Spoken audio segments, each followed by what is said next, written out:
અન્ય જિલ્લાઓમાં સગા સંબંધીઓ છે અને આ તો એવો વિષય છે કે અબકી બાર 400 પાર કરવું હોય તો એક સીટમાં 4 કરીએ નો મેળો થાય. જ્યાં પણ મતદાતામાં આપણો સંપર્ક હોય ત્યાં બધી જગ્યાએ આપણે કહેવું જોઈએ કમળમાં મતદાન.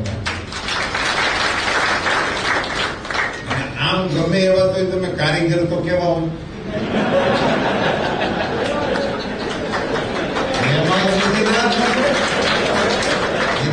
જન્મજાત ડિગ્રી છે. હવે કારીગરો નું કામ અમારે સલાહ દેવી જોઈએ કેમ કરાય. બીજામાં અમે બોલીએ તો કઈ ઠીક સમજાય.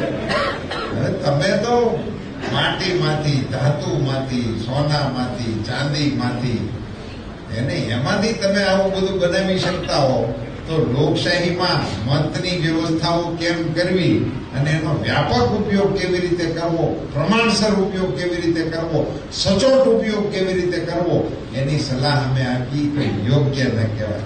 એટલે તમે એને તમારી રીતે ઇવોલ્વ કરો અને એવી કોઈ નવી ડિઝાઇન ડેવલપ કરો કે દેશના બીજા મતદારોને અમે દેખાડી આ કરે.